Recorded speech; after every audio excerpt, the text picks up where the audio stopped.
Sa mundong ito, masalimuot ang landas ng isang mag-aaral na atleta. Sa likod ng tagumpay sa larangan ng palakasan, ano nga ba ang mga hamon na kinakaharap nila sa kanilang pang-araw-araw na buhay? Paano niya ito napagsasabay-sabay sa kanyang mga klase?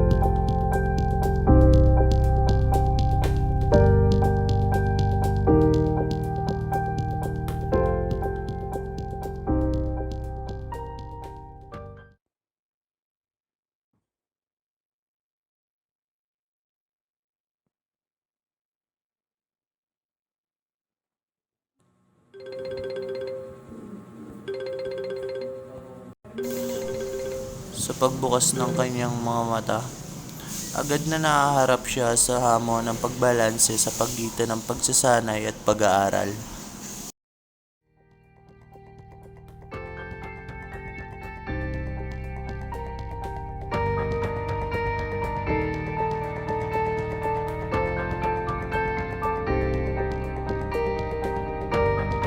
At bukod pa rito, siya rin mismo ang naghahanda ng sarili niyang makakain.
At pagkatapos niyang mag-almusal, agad siyang naligo dahil papasok siya sa kanyang klase.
Paano haharapin ng atleta ang mga pagsubok sa kanyang buhay sa kolehiyo?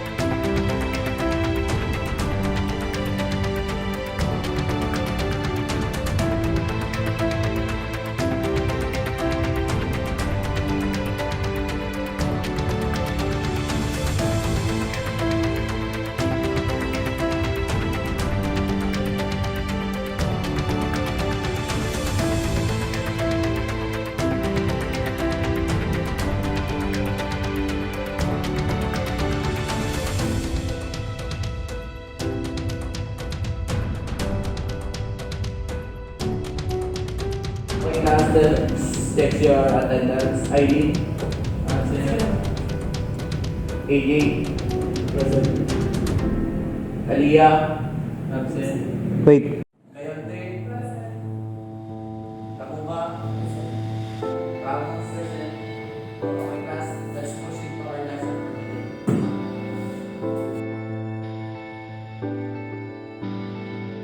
Sa loob ng silid-aralan, nakatutok ang atleta sa pagsusuri.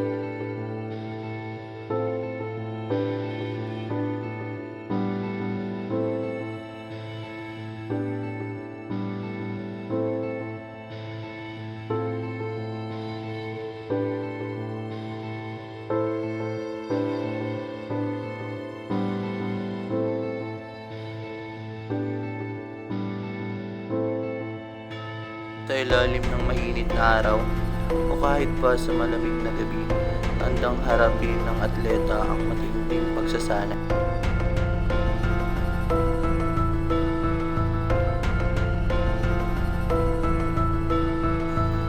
Ngunit bawat tanong sa kanyang isipan, nariyan ang takot na hindi sapat ang oras para sa lahat.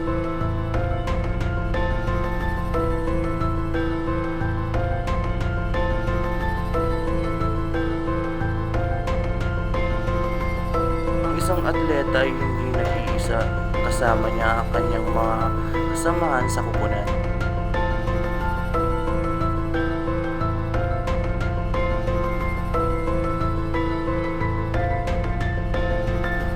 Paano kaya nila hinaharap ang pagkakataon at pagsubok ng magkakasama?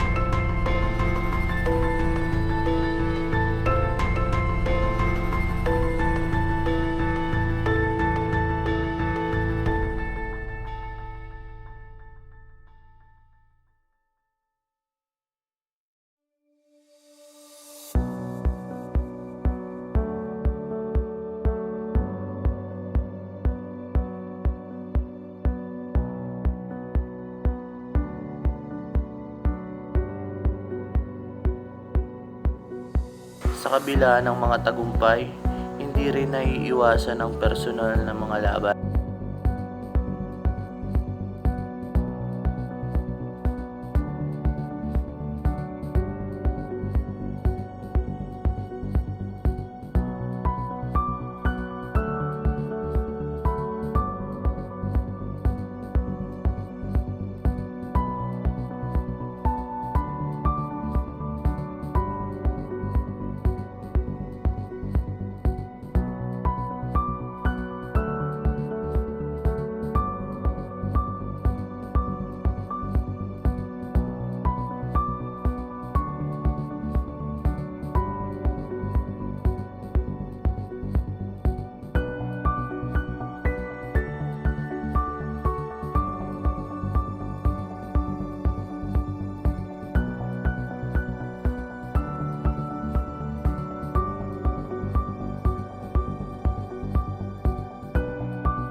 Kaibigan, ngunit sa kabila ng lahat, mayroong mga taong handang sumuporta at magbigay inspirasyon sa kanya. Ang nagbibigay lakas sa atleta upang malampasan ang anumang pagsubok. Sa huli, ang buhay ng isang mag-aaral na atleta ay masalimuot ngunit puno ng tagumpay.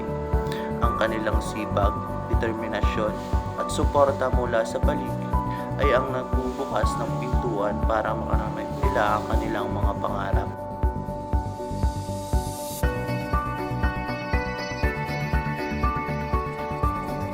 Ito ang lakbay, ang paglalakbay ng isang atleta na hindi lamang lumalaban sa palakasan, kundi pati na rin sa hamon ng buhay sa kolehiyo. Good morning, sir. Ako po pala si Alvin Rapul, dito ka ako kami. Paano mo pinapanatili ang balanse sa iyong buhay bilang isang estudyante at atleta? Bilang isang estudyante at atleta, dapat merong discipline sa sarili at meron kang time management na tinatawag para meron kang oras sa kanila kung paano mo sila i-handle at paano mo sila mapanatilihin na nabigyan ng oras at